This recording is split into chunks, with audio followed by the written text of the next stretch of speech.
दोस्तों नमस्कार। AB classes YouTube channel में आप सभी का स्वागत है।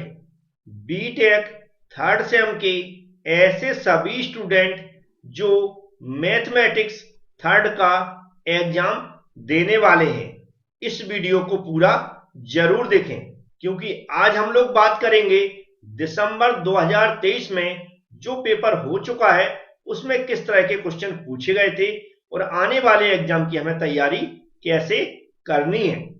बस आपको वीडियो पूरा देखना है और जो भी मैं यहां पर समझाता हूं उसको ध्यान से सुनना है। तो यहां पर मैंने जो पेपर लिया हुआ है दिसंबर 2023 का।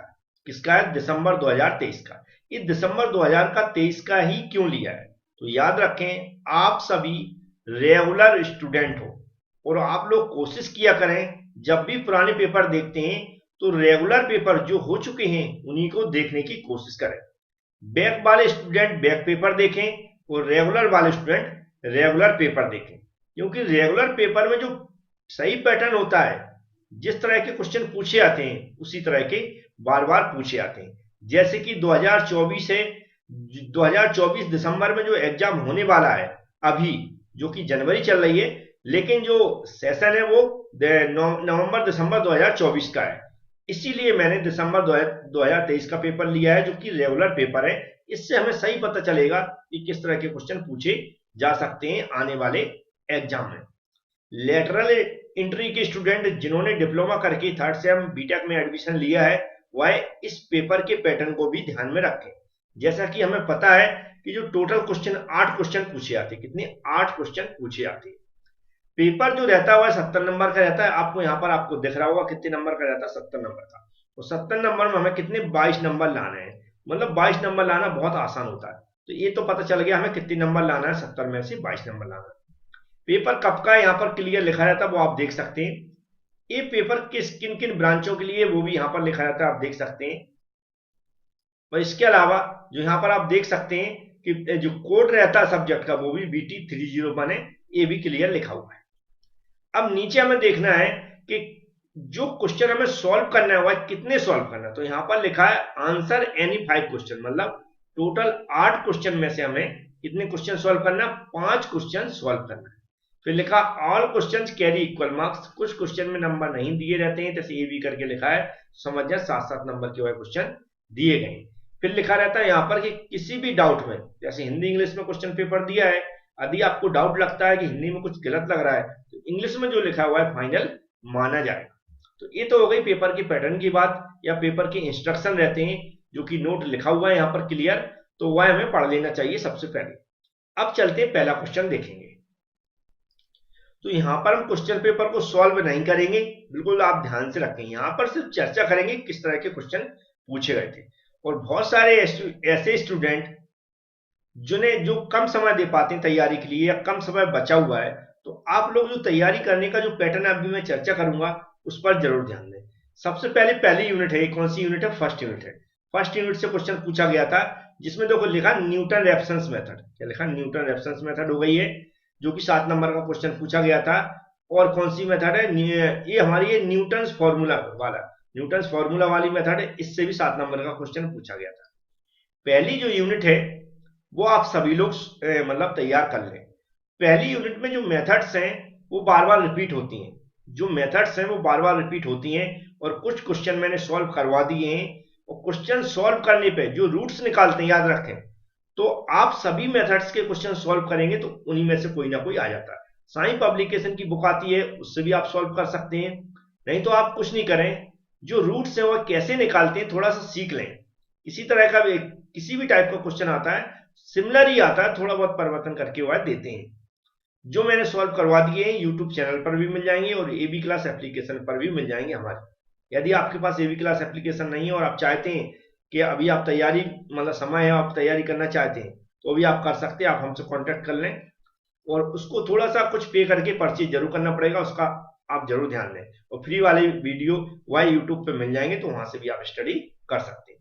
तो पहली चैप्टर है, इसको आप नोट कर लें, कौन सी? न्यूटन रेफरेंस मेथड्स और न्यूटन फॉर्मूला मेथड से क्वेश्चन पूछे गए थे। तो यहां पर आप देख सकते हैं ये जो हमारी लैग्रेंज मेथड है, ये भी शायद फर्स्ट यूनिट में है, लगभग लगा फर्स्ट यूनिट में है, और ये हमारे थर्ड या फोर्थ में, हमें कंफर्म नहीं है, थर्ड या फोर्थ में आपको मिल जाएगा, या फिर हो सकता है सेकंड में हो। तो ये जो दोनों क्वेश्चन है 7-7 नंबर के, इस तरह आप देख सकते हैं। हमने अभी सेकंड यूनिट तक पहुंचे, कौन से सेकंड यूनिट तक पहुंचे हुए हैं। तो ये हमारा फर्स्ट यूनिट का है, ये हमारी सेकंड यूनिट का क्वेश्चन, कौन सा सेकंड यूनिट का क्वेश्चन है। मतलब हम कह सकते हैं कि जो फर्स्ट यूनिट है अभी, उससे 21 नंबर के क्वेश्चन पूछे गए थे। सेकंड यूनिट से कितना हो गया, 7 नंबर का हो गया। तो हमने ध्यान रखना कितना, 21 नंबर का क्वेश्चन कहां से पूछा गया, पहली यूनिट से। और जो हमारी सेकंड यूनिट है वहां से स्टार्टिंग हो चुकी है और 7 नंबर का क्वेश्चन पूछा जा चुका है। ये सारे हम जो मेथड जो भी हम आपको यहाँ पर दिख रहे हैं, ये सभी मैं सॉल्व करवा चुका हूं। अब थर्ड क्वेश्चन पे हम लोग पहुंचे हैं। हमने यहाँ पर क्या देखा, ये जो यहाँ पर क्या, ये जो कुछ इक्वेशन दी गई है, ट्रेपेजोइडल और सिम्पसन 1/3 और 3/3, तीनों रूल से इसको सॉल्व करना। क्या, तीनों रूल से इसको सॉल्व करना। लेकिन ये नंबर में भी देखें तो 14 नंबर का क्वेश्चन दिया गया। जिस पेपर में 22 नंबर पासिंग मार्क्स हो, कितने 22 नंबर में पास होना हो, और 14 नंबर का एक क्वेश्चन पूछा जाए, तो आप सोच सकते हैं कितना अच्छी बात है आपके लिए। तो हमने क्या देखा, जो हमारी फर्स्ट यूनिट से 21 नंबर का क्वेश्चन पूछा गया था, किससे, फर्स्ट यूनिट से। और जो सेकंड यूनिट है 7 नंबर पहले पूछा जा चुका है, और ये भी हमारी कौन सी यूनिट है, सेकंड यूनिट है, 14 ये हो गया। मतलब सेकंड यूनिट से भी हम कह सकते हैं कितना होगा, 21 नंबर होगा। कितना होगा, 21 नंबर हो गया। और ये हम यहाँ पर देख रहे हैं, एक कौन सा है, रंगा कुत्ता मेथड। ये हमारी ये थर्ड यूनिट, कौन सी है, थर्ड यूनिट। ये भी मेथड में करवा चुका हूँ कि कैसे सॉल्व किया जाता है इस मेथड में। थर्ड यूनिट है, और कितने नंबर का, 14 नंबर का। मतलब थर्ड यूनिट में कितने का पूछा गया, हमारा 14 नंबर का। तो हम कहां तक पहुंच गए, थर्ड यूनिट तक पहुंच गए, और क्वेश्चन कितने सॉल्व हो गए, 4 क्वेश्चन सॉल्व हो गए। टोटल क्वेश्चन कितने सॉल्व करना, हमें 5 क्वेश्चन सॉल्व करना है। यदि आप थर्ड यूनिट, बहुत अच्छे समझना है, यदि आप थर्ड यूनिट तक की तैयारी कर लेते हैं, कितनी, थर्ड यूनिट तक की तैयारी कर लेते हैं, तो आप ये टोटल कर लेंगे तो कितना हो गया, ये 6 हो गया, ये 5, मतलब 56 नंबर का आप सॉल्व कर सकते हैं। इतनी 3 यूनिट की यदि आप तैयारी करते हैं, तो आप कितने नंबर तक का सॉल्व कर लेंगे, हम कहे 56 नहीं, आप 40 नंबर तक का भी सॉल्व करते हैं, कितने, मिनिमम 40 नंबर तो आएगा, इतनी तो गारंटी है। 3 यूनिट से कितनी, 3 यूनिट से, जो मैंने अभी एग्जांपल दिखाया 56 नंबर का, अगर 56 नहीं तो हम 42 नंबर, तो क्योंकि साथ साथ के क्वेश्चन रहते हैं, तो हमें ऐसा सोच लेते हैं कि यदि हम 3 यूनिट की तैयारी करते हैं और 42 नंबर का पूछा जाता है, तो हमें फेल होने से कोई नहीं, सॉरी, मतलब पास होने से कोई नहीं रोक सकता। हम 100% कैसे हो जाएंगे, पास हो जाएंगे। यहाँ पर पास होने के लाले क्यों होते, ये पास होने की प्रॉब्लम क्यों आ रही है, क्योंकि हम लोग लेटर एंट्री से हैं, जॉब करते हैं, कॉलेज जाते नहीं है, और डायरेक्ट एग्जाम के टाइम पढ़ने की कोशिश करते हैं। ऐसे सभी स्टूडेंट जो एग्जाम के टाइम पढ़ रहे हैं, वो लोग जो चौथी यूनिट, 5वीं यूनिट मांगते रहते हैं, या इंपॉर्टेंट क्वेश्चन मांगते रहते हैं, तो आप इंपॉर्टेंट क्वेश्चन की जगह जो तैयारी करने का मैंने प्रूफ दिखाया आपको, ये पेपर लाने का, पेपर दिखाने का पर्पज ही है कि आपको प्रूफ के साथ मैं बताऊं कि आप तैयारी कैसी कर रहे हैं। तो हमने मिनिमम क्या मान लिया कि 3 यूनिट, यदि जो भी मेथड, इंपॉर्टेंट मेथड है, जो मैं सॉल्व करवा चुका हूं ऑलरेडी, यदि आप उन सबको अच्छे से सॉल्व कर लेते हैं, या सीख लेते हैं कि उन मेथड से कैसे क्वेश्चन को सॉल्व किया जाता है, तो आप 42 नंबर का 110% सॉल्व कर पाएंगे। कितने का, 42 नंबर का 110% सॉल्व कर पाएंगे। उसका रीजन ये है कि 50 के आसपास नंबर के क्वेश्चन पूछे आते हैं 3 यूनिट से, लेकिन हमने 42 मिनिमम लेके चल रहा है कि 42 तो पूछा ही जाएगा, मतलब आपको फेल कोई नहीं कर सकता। तो आज से आप इंपॉर्टेंट क्वेश्चन नहीं मांगेंगे, हम लोग क्या करेंगे कि 3 यूनिट की तैयारी कर लेंगे किसी भी हाल में, एनी हाउ। इसके अलावा आप बहुत इंटेलिजेंट हैं, आपको लग रहा है बहुत सारा समय है, मुझे सब कुछ आता है, तो फिर चौथी यूनिट की तरफ आगे हम लोग बढ़ते हैं। तो ये है क्वेश्चन नंबर 5। कौन सा, क्वेश्चन नंबर 5, जो क्या है, लाप्लास पॉइसन इक्वेशन एंड क्या है, लाप्लास ट्रांसफॉर्म। ये भी 7-7 नंबर के क्वेश्चन पूछे गए, मतलब 5वां क्वेश्चन सॉल्व करते हैं तो 14 नंबर ये हो जाएंगे। मतलब आपका जो भी, कितने नंबर क्वेश्चन चाहिए, टोटल हमें चाहिए 70 नंबर, तो 70 नंबर का आराम से आपका सॉल्व हो जाएगा। कैसे हो जाएगा, जैसे हमने देखा कि फर्स्ट यूनिट से कितने का पूछा गया था, 21 का, सेकंड यूनिट से कितने का पूछा गया था, 21 का, और थर्ड यूनिट से कितने का पूछा गया था, 14 का। और इसमें भी देखेंगे तो हम, इसमें देखें तो कितने का, फोर्थ यूनिट जो है हमारी, हाँ फोर्थ यूनिट है, इससे कितने का पूछा गया, 14 नंबर का।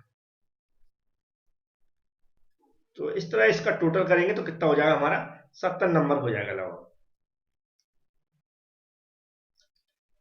अब नेक्स्ट जो है लास्ट यूनिट है वो प्रोबेबिलिटी की। यदि आप फिर से सिर्फ नॉलेज के लिए पढ़ना चाहते हैं एग्जाम के टाइम, मुझे नहीं लगता कोई एग्जाम के टाइम नॉलेज के लिए पढ़ेगा, क्योंकि ये 4 यूनिट ही तो सॉल्व करना या कह सकते हैं प्रैक्टिस करना, थोड़ी सी समय की पाबंदी रहती है क्योंकि और भी सब्जेक्ट हमें तैयार करने पड़ते हैं। तो मेरा जो आप लोगों से कहना है कि आप जबरदस्ती ना करके, जबरदस्ती कहने का मतलब आप जबरदस्ती करते हैं कि 5 यूनिट पढ़ने की कोशिश करते हैं, तो कई बार क्या होता कुछ नहीं बनता है। तो आप रट लें कौन सी, फर्स्ट, सेकेंड और थर्ड यूनिट, और कॉन्फिडेंस के साथ, पूरे कॉन्फिडेंस के साथ, कोई भी मेथड ना छोड़े हैं, सभी मेथड जो भी मैंने सॉल्व करवाई वो सबकी सब रट लें, बिल्कुल अच्छे से समझ लें। उससे होगा क्या कि आप जो फेल हो जाते हैं ना बहुत सारे स्टूडेंट, आप देखेंगे तो बैक वाले बहुत सारे स्टूडेंट आएंगे, बहुत सारे स्टूडेंट फेल हो जाते हैं, तो आप कम से कम पास तो हो जाएंगे, फेल होने के चांस तो पूरी तरह खत्म हो जाते हैं। क्योंकि मैथ एक बार पढ़ना है और मैथ सबसे बड़ी प्रॉब्लम बनता है सभी लोगों के लिए, फोर्थ सेम का एग्जाम का टाइम टेबल तक आपका बिगाड़ देगा। इसलिए आपको मैं रिपीट क्या कर रहा हूं बार बार, इंपॉर्टेंट क्वेश्चन जो मांगते हैं, इंपॉर्टेंट कुछ नहीं होता है, मेथड इंपॉर्टेंट होती है। अब जो मेथड है उन पे बार बार क्वेश्चन पूछे जाते हैं, तो उन मेथड से सॉल्व करना आना चाहिए। याद रखें, मेथड से सॉल्व करना आना चाहिए। कोई क्वेश्चन नहीं बता सकता कि यही क्वेश्चन रिपीट होगा, मेथड रिपीट होगी। तो मेथड आप ऑलरेडी पेपरों में देखते हैं, सभी में बार बार वही मेथड बार बार रिपीट होती रहती है, तो उन मेथड से कैसे क्वेश्चन को सॉल्व करते हैं बहुत अच्छे से आपको बन जाएगा। फर्स्ट और सेकंड यूनिट तो आपको रटना ही है, कम से कम कोई भी ये कहता है कि फर्स्ट सेकंड यूनिट तो रटना है, तो फर्स्ट सेकंड तो आपको यानी हाउ कैसे भी रट ही लेना है। अगर आप बिल्कुल बाउंड्री पे भी पास होना चाहते तो 2 यूनिट तो रटना ही है, कौन सी, फर्स्ट और सेकंड तो रटना ही होगा। यदि आप चाहते हैं सिर्फ सभी यूनिट से कोई 2-2 3-3 क्वेश्चन इंपॉर्टेंट दे दे, तो आपको फेल होने से कोई नहीं रोक सकता। फिर क्या, फेल होने से कोई नहीं रोक सकता। इसलिए आप तरीका बताएं, पहली यूनिट के इंपॉर्टेंट जो भी मेथड है उनको समझें, बहुत इजी है, लेंथी जरूर है लेकिन इजी है। सेकेंड यूनिट की इंपॉर्टेंट मेथड समझें सभी, फिर थर्ड यूनिट पे पहुंचे, स्टेप बाय स्टेप तैयारी करते हुए चलें। अभी आपके पास समय है, इस समय का उपयोग कर लें। अब 5वें क्वेश्चन जो 6वें नंबर के क्वेश्चन पूछेगा इसको देखते हैं। तो अब यहाँ पर देख सकते हैं 6 नंबर का भी लाप्लास से रिलेटेड क्वेश्चन पूछा गया था, लाप्लास ट्रांसफॉर्मर पे भी क्वेश्चन पूछा, मतलब चौथी यूनिट भी हमारी कितने नंबर की पूछी गई थी, हमारी 14 नंबर की पूछी, 14 में 28, 7 14 28 नंबर की पूछी गई थी। तो ये भी आप देख सकते हैं कि फोर्थ नंबर की यूनिट भी ज्यादा नंबरों की पूछी गई थी, लेकिन फोर्थ नंबर की जो फर्स्ट सेकेंड थर्ड नंबर की जो यूनिट है वो इजी है, लेंथी हो सकती है लेकिन बहुत इजी है, बहुत जल्दी समझ में आती है। लेकिन फोर्थ नंबर की थोड़ी सी आपको समझने में प्रॉब्लम होगी, इसलिए मैं कह रहा हूं कि आप फर्स्ट सेकंड थर्ड यूनिट अच्छे से तैयार कर लें, फोर्थ में जितना बनता है उतना आप तैयार कर लें, फोर्थ में जितना बनता है उतना आप तैयार कर लें, और फर्स्ट सेकंड थर्ड आप फुल तैयारी कर लें, जितने भी मेथड है उनको सॉल्व करना सीख लें कि कैसे उनसे क्वेश्चन सॉल्व करते हैं। तो लास्ट 7 नंबर का क्वेश्चन देखेंगे तो प्रोबेबिलिटी के ऊपर पूछे गए थे, वो आप देख सकते हैं। अगर आप 50 यूनिट भी तैयार करना चाहते हैं, बहुत अच्छी तैयारी, तो उसको भी देख सकते हैं। लेकिन फिर भी मैंने मैक्सिमम स्टूडेंट देखे, लेटरल एंट्री वाली की बात करूं मैं, लेटरल एंट्री जो डिप्लोमा करने के बाद बीटेक कर रहे हैं, उनसे तो 2 या 3 यूनिट भी बनना मुश्किल हो रहा है, जिस तरह हमारी बात होती रहती है। तो आप लोग कुछ नहीं करें, जो भी प्लेलिस्ट है एबी क्लास यूट्यूब चैनल पर, उस प्लेलिस्ट में जो भी मेथड मैंने सॉल्व करवाई है, उनसे क्वेश्चन कैसे सॉल्व करते हैं उसमें मैंने समझा दिया कि कैसे सॉल्व करते हैं। लेकिन उनसे जो अदर क्वेश्चन है, चाहे वो आपकी क्यूबी में हो चाहे वो बुक में हो, कैसे सॉल्व करोगे उनकी प्रैक्टिस कर लें थोड़ा, क्योंकि क्वेश्चन रिपीट होते हैं लेकिन मेथड रिपीट होती हैं। क्वेश्चन आपको थोड़ा बहुत वो इधर उधर करके भेजते हैं, क्वेश्चन कई रिपीट भी हो जाते हैं, ऐसा नहीं कि रिपीट बिल्कुल नहीं होते, रिपीट भी होते हैं, लेकिन मेथड ज्यादा रिपीट होती हैं, उसी मेथड से क्वेश्चन दूसरे टाइप का पूछ देते हैं। मेथड आपको बहुत अच्छे से आना चाहिए। उम्मीद है आपको समझ में आया होगा। वीडियो को लाइक जरूर करें, चैनल को सब्सक्राइब कर लें। Thank you friends.